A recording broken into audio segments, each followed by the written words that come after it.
Les Sacramento Kings, on va pouvoir en parler en bien, ce qui est finalement plutôt rare.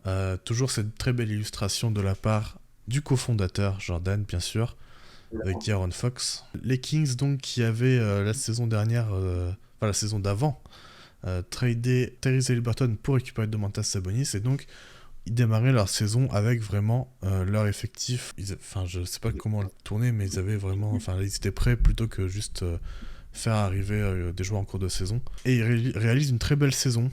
Tout le monde a vraiment été bon en fait. Fox, Werther qui a été récupéré aussi, Keegan Murray à la surprise du rookie, Sabonis qui a été très bon aussi. Et on a une attaque finalement qui a été excellente sur toute la durée de la saison. Très peu de blessures aussi, il y a un peu ce facteur chance qui joue, mais tant mieux.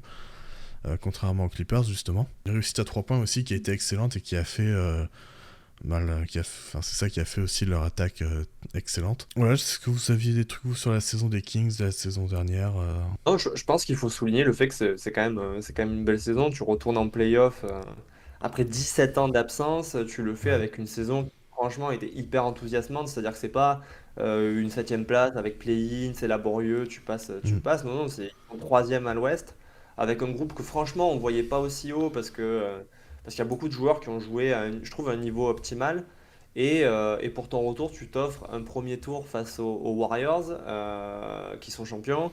Et tu vas au Game 7, c'est une des plus belles séries par le suspense et par la qualité du jeu offensif proposé, des adaptations qu'on a eues de cette post-saison. Donc, non, franchement, faut le dire, c'était quand même grave cool de revoir les Kings à ce niveau-là. Et voilà. Puis une équipe très fun aussi, parce que du coup ça joue vite, il y a beaucoup d'adresses, tout ça, donc forcément tout de suite ça donne envie de cliquer un peu sur cette équipe. Ouais, moi, c'est ce dont j'avais envie de parler vraiment avec ces Kings-là. Bon, je l'ai fait deux, trois fois. Je l'ai fait dans la saison, je l'ai fait chez Guillaume, je le refais là. Mais j'en suis assez content. J'ai pas l'impression de me répéter parce que c'était vraiment, comme tu l'as dit, très très fun. Autour de Domantas Sabonis, avec le jeu bien sûr de dribble and off. On sait que c'était la première action chez les Kings et devant vraiment toute la NBA tout entière, mais d'une galaxie d'écart, le nombre de dribble and off de la part de Sabonis en tête de raquette pour des shooters, pour Kevin Werther, qui trouvait aussi Keegan Murray, Malik Monk, et à côté de ça, peut-être un jeu à côté aussi où De'Aaron Fox a vraiment percé complètement cette saison. Alors c'était déjà très bon, mais là il a atteint un niveau au-dessus, hein, notamment sur les shoots au panier, certes, mais aussi proche du panier. On sait qu'il a excellé aussi dans le petit pull-up sur l'elbow ou juste un pas dans la peinture. Il a assassiné du monde là-dessus vraiment très très très très fortement. Et puis moi j'aime beaucoup Malik Monk aussi, hein. Moi je trouve que c'est la troisième grosse réussite de cette équipe des Kings cette saison, puisque en fait Malik Monk a été parfait au relais de Fox justement, et ça a permis de garder en fait l'offense à un niveau supérieur. Peut-être là où on pouvait, moi je me souviens dans les previews la saison passée, ce que j'avais dit tout, c'est que offensivement ça allait être intéressant effectivement, mais que ce serait peut-être voilà à la limite du top 10. Finalement ils étaient top 1, très clairement, assez facilement. Et une des raisons à ça, pour moi, c'est qu'il n'y avait pas de baisse de régime entre les titus, le banc, et qu'il y avait de très beaux staggers, et Malik Monk au relais de De'Aaron Fox, qui a été et dans l'agression du panier, mais aussi dans le playmaking, chose qu'on lui attendait pas forcément, en tout cas ceux qui le connaissaient que depuis la NBA. Je sais qu'a priori, dans sa situation universitaire, c'était déjà un peu plus le cas. Mais voilà, c'était, je trouve, la grande réussite de Kings, et qui ont offert un spectacle de tous les instants, au moins offensivement. Tu parlais Clairement, de... et pour Malik Monk, on peut rajouter aussi le fait que c'était difficile d'imaginer ça après sa saison aux Lakers où il était vraiment sur un truc de il essaye d'apporter du scoring quand il rentre et il faisait que ça, c'est-à-dire que vraiment c'était un trou noir. On avait vu des fois aux Hornets qui pouvait créer, mais là il a réussi à être au sommet de ce qu'il a fait en carrière au scoring et à la fois au sommet de ce qu'il a fait en création.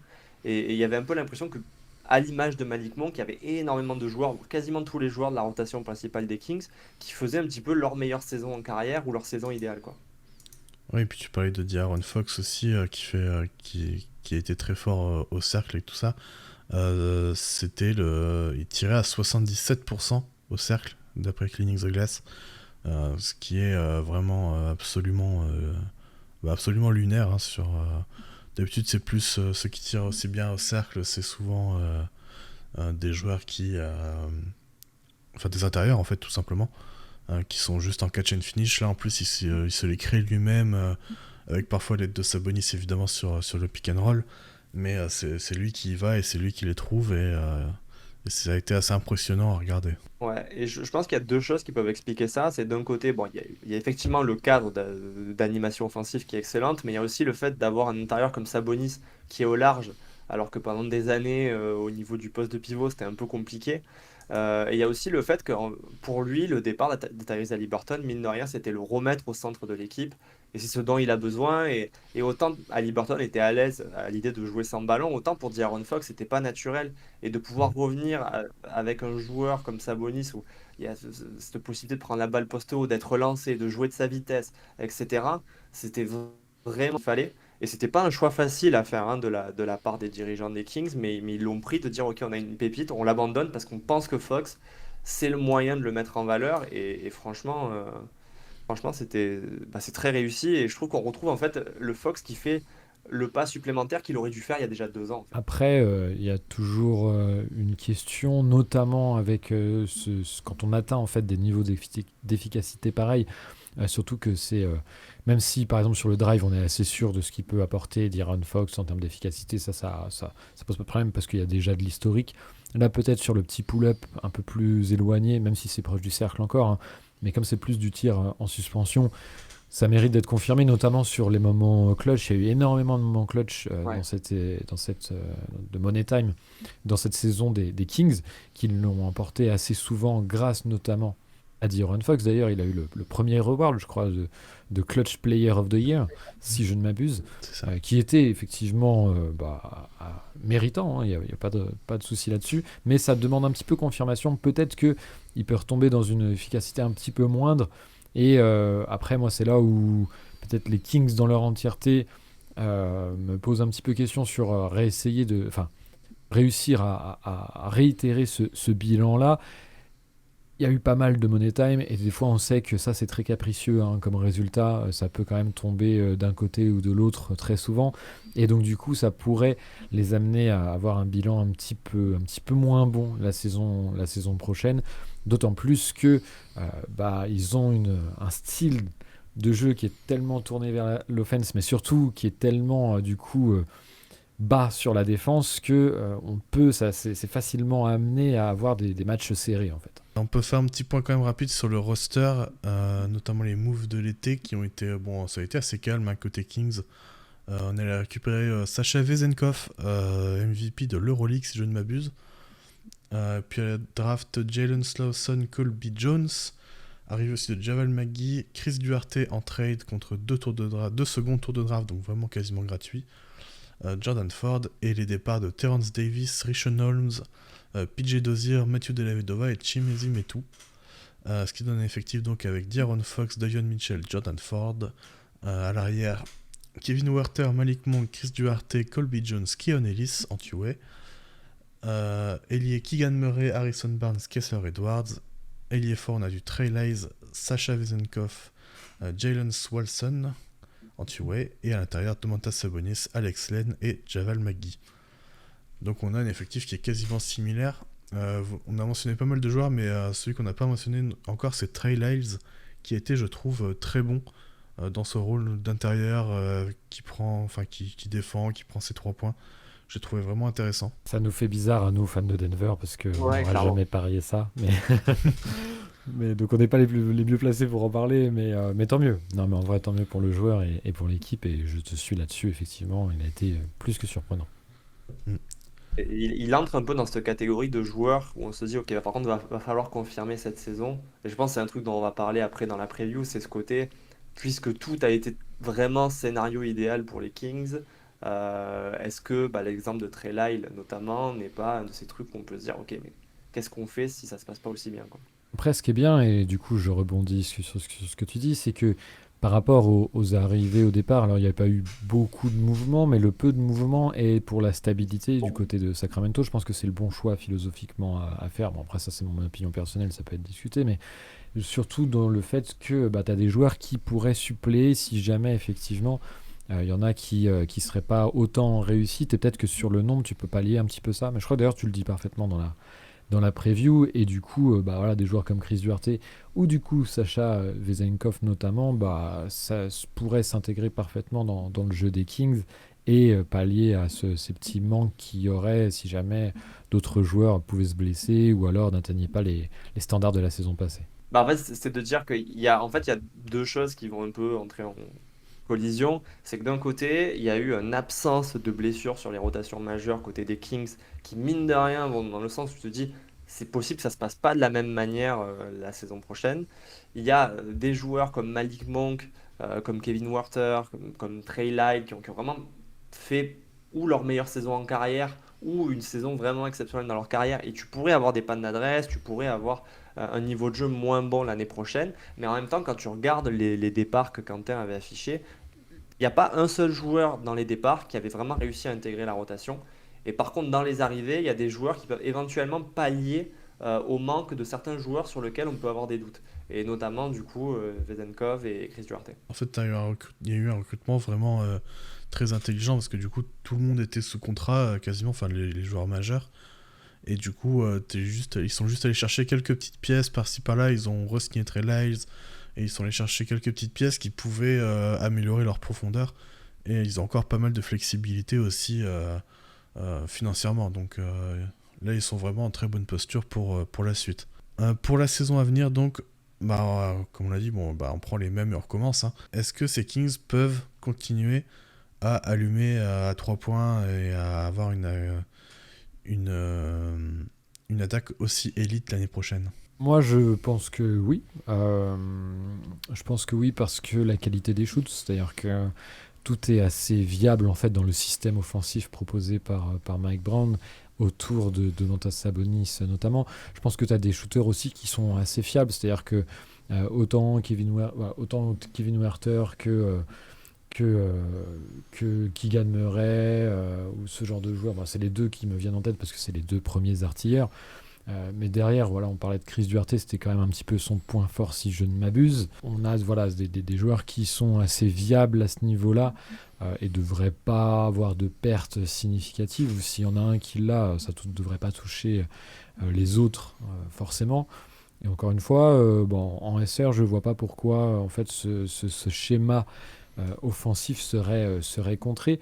D'autant qu'on a vu que les contres étaient moins sur les shoots à distance que sur Sabonis en lui-même en fait pendant les playoffs avec le tour contre les Warriors. Donc s'il y a un souci offensif, ce serait peut-être plus dans ce sens-là, mais je pense que ce sera vraiment après coup dans les playoffs, et là ce sera une question de match-up, et les Kings auront le temps de se poser la question, et c'est peut-être pas la plus grande problématique. Moi, comme je disais tout à l'heure, au niveau de l'offense, les choses où je trouve que ça pourrait baisser un petit peu, bah, c'est voilà, l'adresse dans le clutch, globalement de De'Aaron Fox, de Malik Monk. Voir aussi si Malik Monk réussit à être aussi performant. Je pense autant sur le playmaking, c'est assez viable, autant sur l'adresse, peut-être un petit peu moins. Donc ça, ce seraient les deux points que je citerais offensivement. Voilà, je ne sais pas si vous êtes d'accord ou pas avec moi, si vous voyez d'autres faiblesses potentielles. Je ne suis pas sûr qu'au pire, ils étaient premiers l'an passé à l'offensive rating, même s'il y avait quelques baisses à ce niveau-là. Ils ne retomberaient pas du top 10 pour autant. Je pense que le système est assez viable pour rester dans ces eaux-là. Ouais, c'est ça, tu génères des shoots faciles, tu les rentres, et même si tu les rentres pas, bah, tu génères quand même une bonne attaque, et ça finira par rentrer à moins de vraiment d'un coup ça tombe quoi, mais t'auras quand même une attaque qui sera au minimum bonne, correcte quoi. Ouais, non, mais je suis d'accord avec ce qu'il dit. Moi, je pense que leur système offensif est bon. Et comme on disait, en fait, je pense qu'ils ont plus de profondeur que l'année dernière. Donc, même s'il y a des joueurs qui venaient à pas être au niveau de celui de la saison passée, tu as quand même récupéré voilà, le MVP d'Euroleague qui, je crois, shootait à 43 et quelques pourcents à 3 points. Tu as Chris Duarte. Tu as le fait que Keegan Murray, mine de rien, en fait, c'est que sa saison sophomore. Donc, potentiellement aussi, il va prendre plus de poids dans l'équipe et prendre plus de volume et donc possiblement faire une meilleure saison. Et même au niveau du poste de pivot, qui était quand même assez léger. Tu récupères Noël et Maggie qui sont des joueurs, tu sais, qui vont rester dans leur rôle et ils vont aller choper des alley-oops, ils vont aller récupérer du rebond. Mais mine de rien, ça contribue aussi à ton efficacité offensive d'avoir ce type de profil-là plutôt que des joueurs qui étaient un petit peu moins athlétiques et un petit peu moins rim runner. Donc, non, je pense qu'ils sont vraiment en bonne position d'un point de vue offensif pour être, si ce n'est pas au niveau de l'année dernière, d'être dans les mêmes eaux comme disait N5, quoi. Donc Il y a l'attaque. Tractopello Ouais. et Alex Love dans le chat qui posent des bonnes questions, je trouve. Kings recrutement intelligent pour la SR, mais quel ajout serait bénéfique pour les playoffs, là où on a vu que c'était plus compliqué. Et Alex Love qui disait, ça c'était pour Tractopello avant, et Alex Love qui disait, est-ce que cette équipe a une marge de progression ou juste reproduire la saison dernière serait satisfaisant? Moi, c'est un peu là où le bas blesse. Je pense que il y a une faiblesse principale quand même, c'est la défense, quoi qu'il arrive. Je pense que là, Ouais. l'amélioration, elle doit se faire là. Ils étaient bottom 10 et plutôt dans les 5 derniers, il me semble. Au defensive 24e, je rating. crois. Je crois que c'est 24e indiqué dans la preview. 24e, ok. Ce qu'il faudrait, c'est peut-être sortir du bottom 10, donc passer la marge des 20. Euh, à côté de ça, c'est compliqué parce que pas de protection de cercle. Et il y a des profils qui peuvent un petit peu défendre, mais je suis pour le coup vraiment pas convaincu là-dessus. Et là, c'est peut-être ça la limite directe en fait, assez simple à ces Kings-là. Après, voilà, moi je me dis que c'est quelque chose que tu regardes pendant la saison, tu vois par rapport aux playoffs aussi, parce que tu es tombé sur peut-être un des pires match-up, mais bon, ça se discute quand même à ce Ouais, je niveau-là. suis pas sûr. Je sais pas. Moi, je trouve que tactiquement. Bon, enfin, bref, on va pas rentrer dans le truc des playoffs, mais du coup, tu as peut-être encore un peu de marge. En tout cas, tu as un peu d'attente pour peut-être améliorer ça. C'est pas, ça urge pas. Donc, confirmer déjà, je pense, pour les Kings qui reviennent d'une disette aussi longue, ce sera déjà très très bien. Je pense que tous les fans s'en satisferont. C'est qu'en fait, la problématique, je pense, c'est que pour qu'ils progressent, la progression, comme dit N5, elle est défensive. Et en fait, il faudrait avoir des joueurs qui arrivent à garder la même importance en attaque, mais qui soient des meilleurs profils défensifs. Et de suite, on est sur des joueurs qui sont très chers et qui sont soit très chers en salaire, soit très chers en valeur de trade. Et du coup, oui, à court terme, s'il y a progression défensive qui est nécessaire, elle doit être collective. Et mine de rien, quand même, la série contre les playoffs, en ce sens, elle est un petit peu rassurante. C'est qu'ils étaient capables de très bonnes phases défensives. Ils étaient capables aussi, même en saison régulière, de bonnes phases défensives pendant les clutch time. Donc ça montre que potentiellement, collectivement, tu peux rehausser un petit peu la barre cette année et déjà voilà, garantir un petit peu ton rôle, quoi.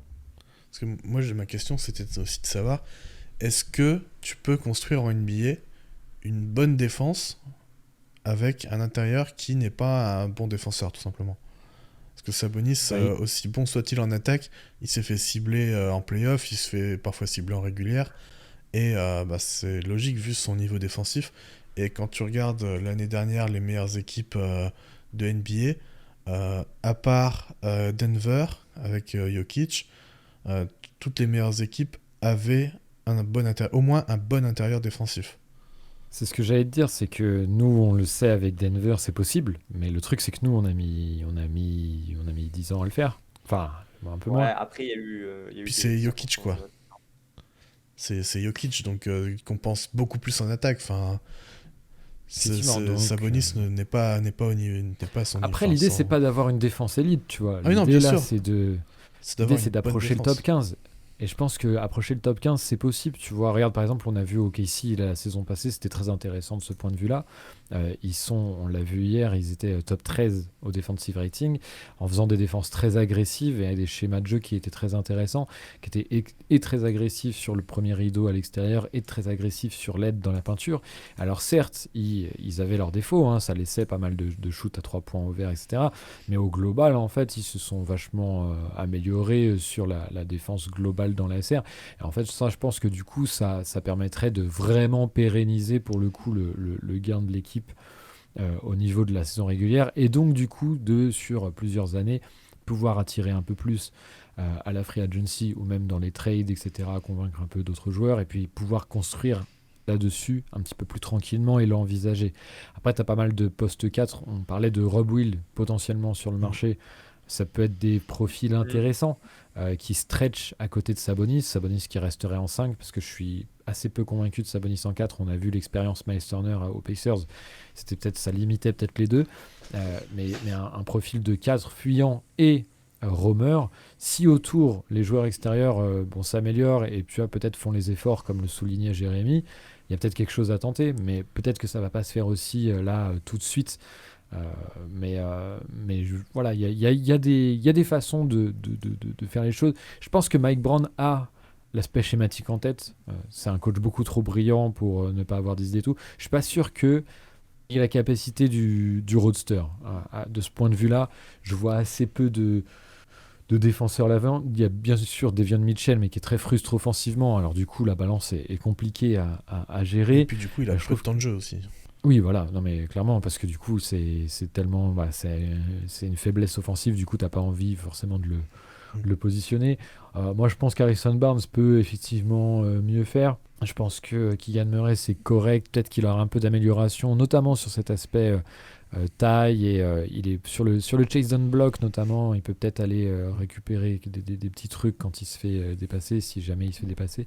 Mais il y a des petites choses, mais je trouve ça assez limité du côté du roster, mais bon, Jérémy est plus optimiste que moi et il aura peut-être raison.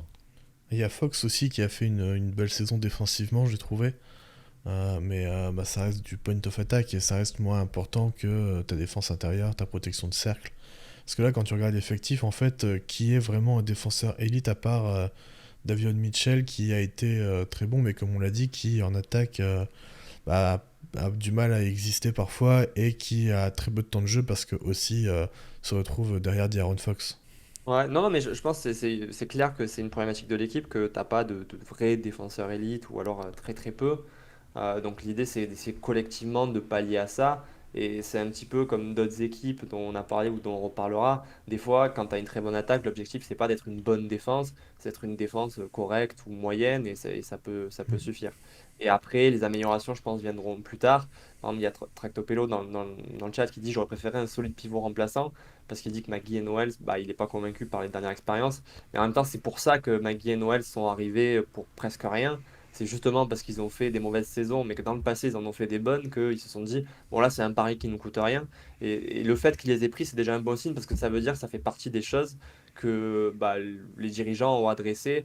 Et j'imagine que s'ils ont une opportunité un peu plus solide plus tard, bah, ça viendra. Et après, bah, le problème des Kings, peut-être, c'est que leur plafond, à un moment donné, il est plus bas que d'autres équipes qui jouent le titre ou d'autres équipes qui ont fini dans les mêmes eaux l'année dernière parce que bah, leur roster là est déjà dans une situation où il y a beaucoup de membres qui sont importants et tu sais pas trop qui enlever pour faire progresser le groupe dans le même temps quoi. Donc ouais. Là-dessus, encore une fois, je trouve faut pas mettre la charrue avant les bœufs. J'ai l'impression que tout le monde joue pas le titre en fait tout de suite, quoi. C'est-à-dire que là déjà, s'ils réussissent à pérenniser l'accès en play-off sans passer par le play-in, en étant assez large et tout comme ils ont pu l'être, enfin c'est large entre guillemets à l'Ouest, hein, c'est pas toujours possible. Et 3 Mais victoires d'avance, c'est large dans cette conférence.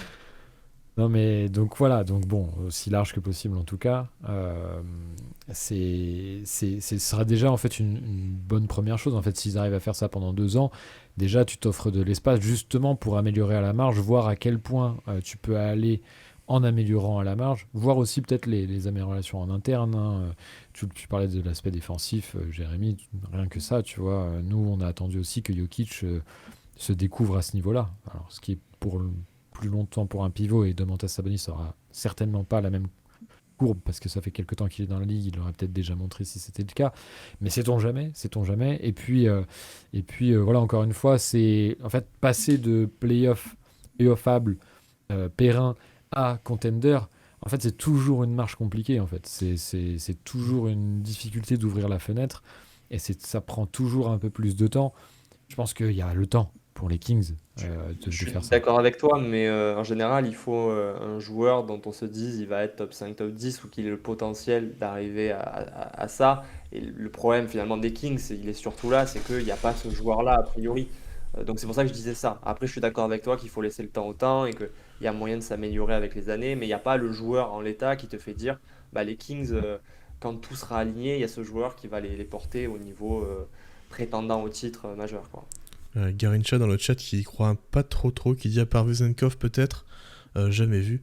Je suis pas fan de leur marché. S'ils arrivent à finir 5 ou 6, ce sera une saison réussie. Mieux, j'y crois pas trop. Ouais, parce qu'en fait, il dit aussi, il nous demandait si on en avait parlé, le fait qu'il y a eu très peu de blessures. Mm. Donc, ouais, on en a parlé au début de la preview, mais ça fait partie des choses. C'est-à-dire qu'ils ont eu une saison idéale, et donc c'est pour ça aussi que confirmer serait déjà bien. Et confirmer dans leur cas, en plus, ça passe un peu aussi par le niveau de la concurrence. C'est pas une équipe dont on se dit c'est un premier, c'est un deuxième, c'est une équipe, on se dit elle va être bonne, elle va être dans des belles hauteurs. Et après, ça va aussi dépendre à l'Ouest qui fait une belle saison ou pas, quoi.